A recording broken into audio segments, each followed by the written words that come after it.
खबर है छपरा से। एक बार फिर सेना बहाली को लेकर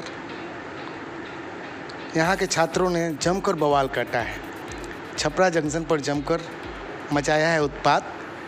शहर की दुकानें कराई बंद और सड़क पर टायर जलाकर किया है प्रदर्शन।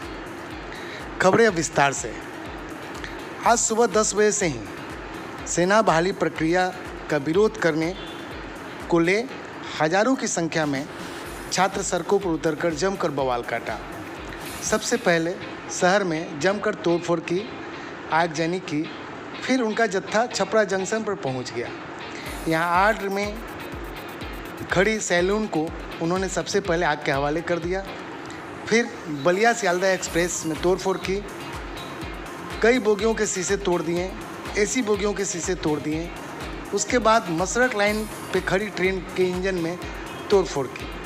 फिर वो डीजल लॉबी की तरफ पहुंच गए। हम आपको बताएं, डीजल लॉबी जहां की हज़ारों लीटर डीजल मौजूद थी लॉबी में, उसको बचाने के लिए आरपीएफ को काफ़ी मशक्क़त करनी पड़ी।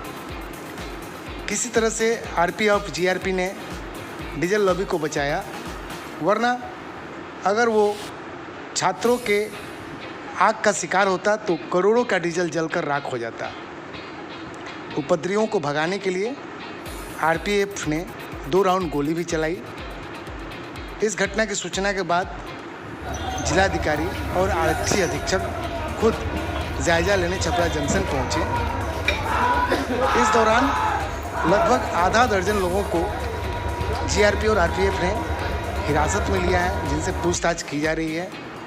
बहरहाल मामला अब शांत हो चुका है, लेकिन इस बवाल ने पूरे शहर को दहशत में डाल दिया और करोड़ों रुपए का नुकसान हुआ सो अलग। देखते रहिए राष्ट्रीय न्यूज।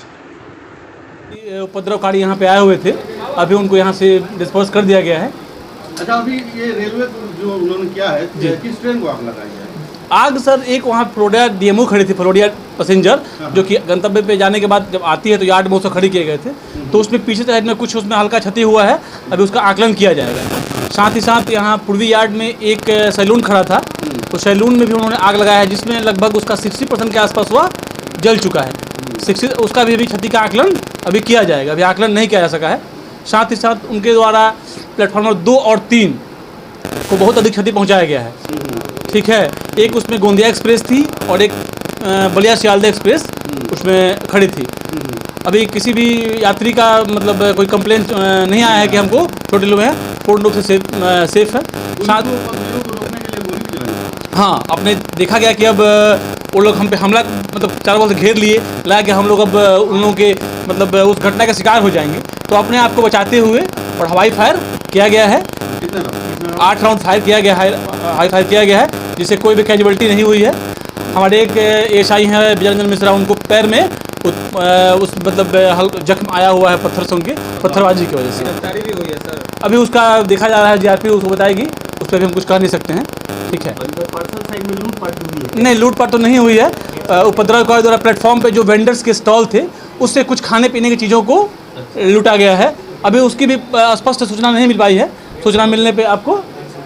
ठीक है, साथ ही साथ उनके द्वारा रेल संपत्ति को जलाने, बेसिकली उनका मेन ऑप्शन है। वहाँ पे हमारा करोड़ों रुपए का डीजल है, अगर वहाँ पे वो लोग आग लगाते, उसके जस्ट बगल में इंजन में आग लगाए थे वो लोग, अगर वहाँ पे आग लगाते, जिसको रोकने के लिए विशेषकर से वहीं पे हम लोग उनको रोकना चाह रहे थे, अगर उनको नहीं रोके होते तो आज हमारे रेल कम से कम कई करोड़ का डीजल जल जाता, और साथ ही साथ उसको बुझाने के लिए हमें कई महीने लग जाते। आगे के सर क्या है? डीजल चिन्हित किया जाएगा, उनको चिन्हित किया जाएगा और जीआरपी में उसके लिए मुकदमा भी दर्ज कराया जाएगा। मेडिकल पास हो गया है, रिटर्न पास हो गया है, केवल एग्जाम बचा हुआ है। और अब ये वो लोग बोल रहे हैं कि आपका सारा प्रोसेस जो भी पिछला हुआ है सारा का सारा रद्द हो गया, अब आपको फिर से नया प्रक्रिया में आना पड़ेगा। अब ये बताइए कि हमारा एज एक्सपायर हो चुका, हम किस तरह से 17.5 के प्रक्रिया में आएंगे, 17.5 से 21 के बीच में।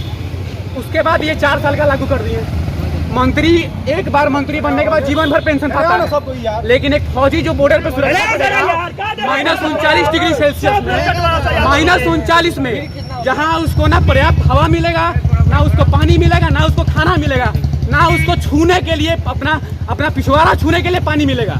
वहाँ ये लोग ड्यूटी करवाएंगे उसको 4 साल के लिए, उसके बाद वहाँ से निकाला जाएगा। 75% ये बोल रहे हैं। इनका नियम अगले बार में बदल जाएगा, 100% हो जाएगा। ठीक है, जैसे ये बदल रहा है। 2 साल में ये लोग बोल रहे कोरोना के कोविड के वजह से एग्जाम रुका है, अभी ये सारा कैंसिल कर दिए। हमारे लाइफ के साथ तो खिलवाड़ हो गया 4 साल का। ठीक है, तो हमारा मांग ये है कि टीओडी लागू नहीं होना चाहिए, और जिन लड़कों का एग्जाम पेंडिंग है उनका एग्जाम अपीयर होना चाहिए पुराने प्रोसेस से। टीओडी का बात जहाँ तक है आप उसका समर्थन करवाइए, उसके बाद लागू करिए। किस नेता मंत्री का लड़का जाता है फौज में? हम लोग जाते हैं फौज में, हमसे पूछा एक बार भी कि हाँ तुम लोगों को टीओडी लागू होना चाहिए कि नहीं होना चाहिए? और चीज़ों के लिए 1000 करोड़, 10,000 करोड़, 1 लाख करोड़ का बजट है, और सेना के लिए बजट नहीं है कि आप उसमें कटौती कर रहे हैं 4 साल के लिए। हमारा मांग यही है, ज़्यादा कुछ नहीं बोलेंगे, कि हम लोग का एग्जाम अपीयर हो, जो भी इसमें बहुत सारे बच्चे हैं। पूरा हिंदुस्तान में कम से कम 50,000 बच्चे हैं जिनका एग्जाम पेंडिंग है, और फिजिकल में तो लाखों की संख्या में है लोग, लाखों की संख्या में। और आर्मी की तैयारी करने वाला जानता है, रात में जब सब लोग सो रहे होते हैं वो 3 बार दौड़ता है। कोई अगर है माई का लाल तो आर्मी का दौड़ निकाल के दिखाए और उसका समझ के दिखाए।